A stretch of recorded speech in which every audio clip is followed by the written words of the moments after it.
Assalamu alaikum wa rahmatullahi wa barakatuh to some and peace out to the rest of you. You know who it ain't and who it is. Blackest hearted, blackest minded, blackest man on social media, signing black in and shining again. Hit the share button, please, because the message is more important than the messenger. Here's the deal. The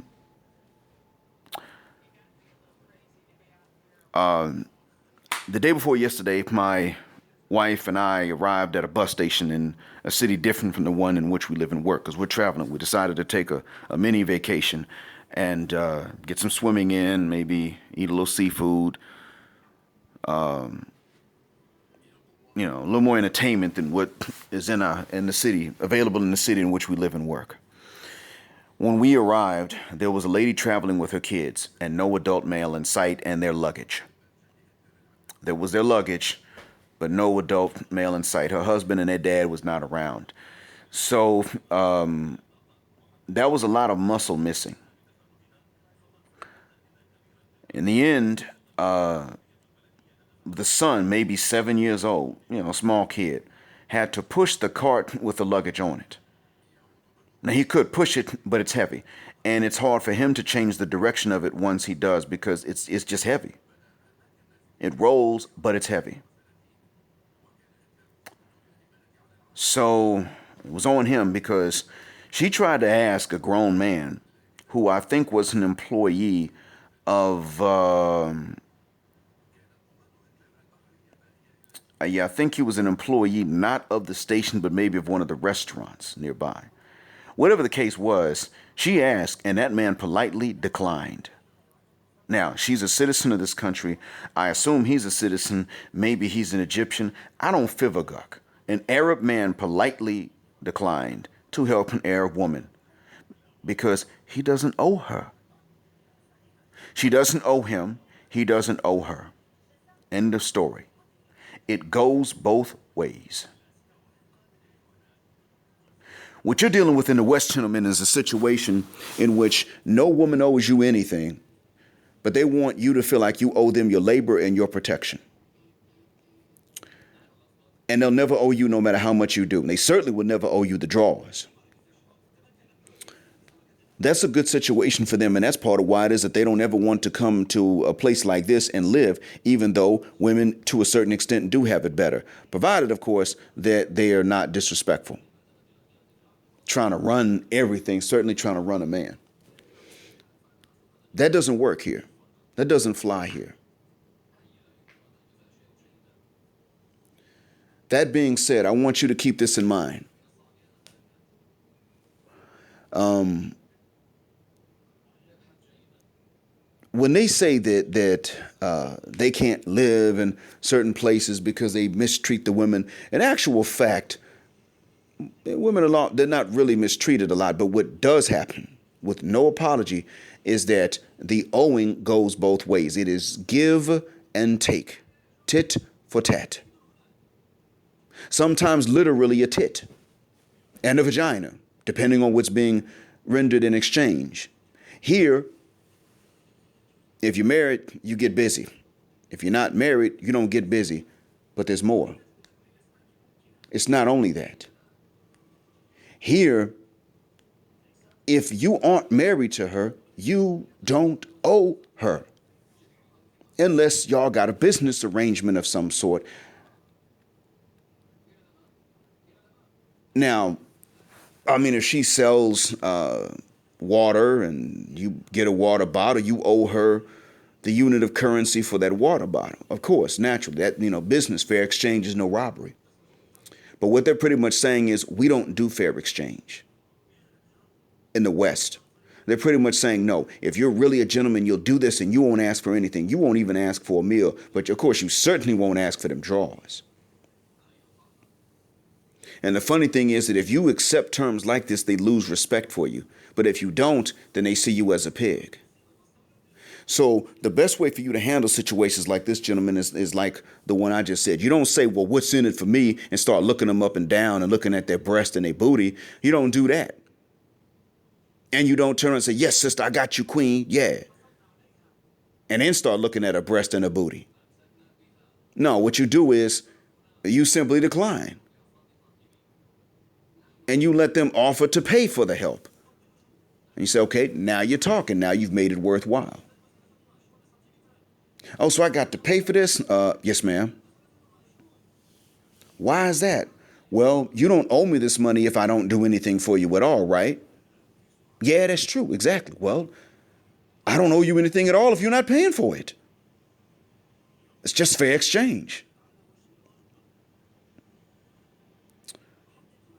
You were disrespected in the West because they came to you with the deal in which you owe and they never do, and we accepted it. And we need to stop that. Because a lot of our frustration comes from the fact that we get bothered a lot out the blue. Can you do this? Can you do that? They interrupt you. And then when you need something, sexually or not, they're just not there. And they're not going to listen. It ain't no give and take. No, nigga, it's you give and they take. That's the only give and take there is. Gentlemen, cut that mess out. From here on, cut that out. Just straight tell them, no, there is no I give and you take it and that's the end.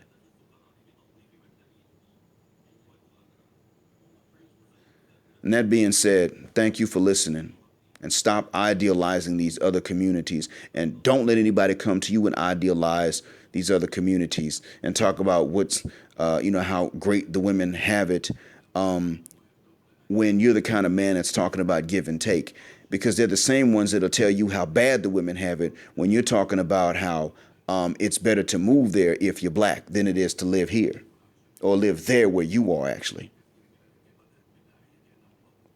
So, no, don't let them tell you this stuff. They'll tell you one thing in one time and tell you something else. They'll tell you about the opposite at another time. What they want is for you to offer them the protection and the labor in exchange for absolutely nothing. And they'll sit up and try to tell you that that's the deal that the women get over here, that's the deal the women get in other communities. And the truth be told, in actuality, black women now are the second most protected women in America. That's the truth of the matter. Oh, yeah. Because most of them have willing black men and the white police state ready to protect them. Most of them have both. Now, that white woman, she doesn't have the regular run-of-the-mill white man to come running to her defense. She has the white men that she knows, the white men that she's close to come running to her defense. She does not have just every unknowing white guy ready to rush in and valiantly save the day. That's not true. They say, sisters will say that to you, but that's really actually not true. They don't have that. Don't let them tell you they do. They don't, and they never did. Not for a long time. If it was really like that, then there would be few people willing to make attacks on them. If that was really the case, then there would always be someone to chase away whatever bad guys there were. So what I'm getting at is that this idea that men just rush in and defend women they don't know, or just rush. Actually, men may defend women that they don't know. But this idea that men rush in to aid and assist and make convenient life for women that they don't know, that's not true. That hasn't been true for a while. Not at all.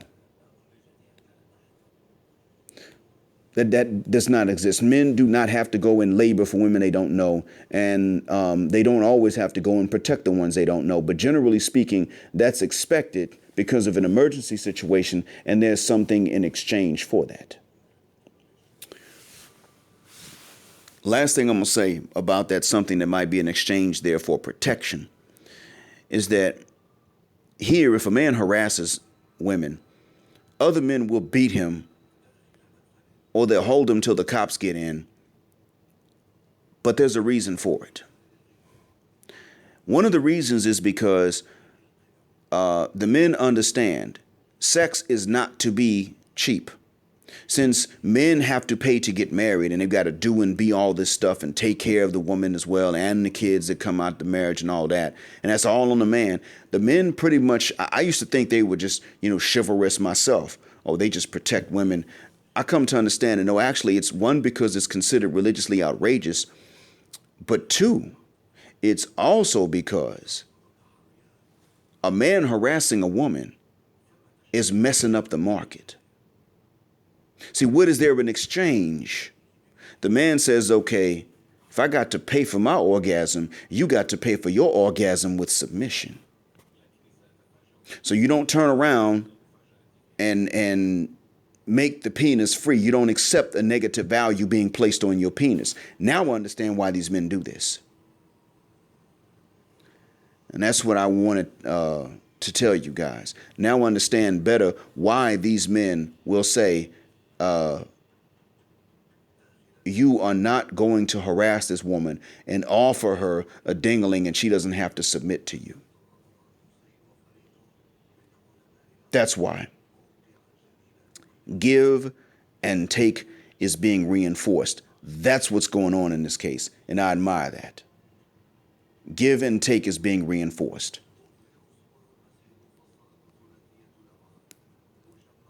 You're not getting them draws for nothing, but she ain't getting the penis for nothing either. And that might be what she wants.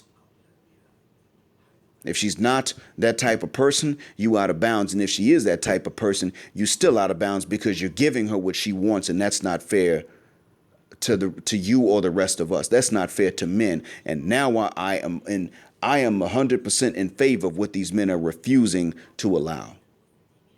I'm 100% in favor of these men refusing to allow that. And I'm 100% against what they're refusing to allow.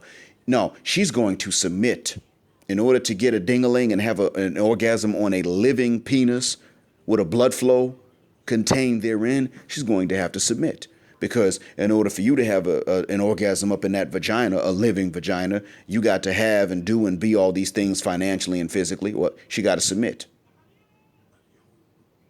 It ain't free. And the penis will not have a negative value assigned to it. May Allah bless them for that. That's a racket I can get with. I hope that what I've said helps you out. Thanks for listening. Black heart, black mind, black out. Assalamu alaikum. And black heterosexual male power, just because they don't like it.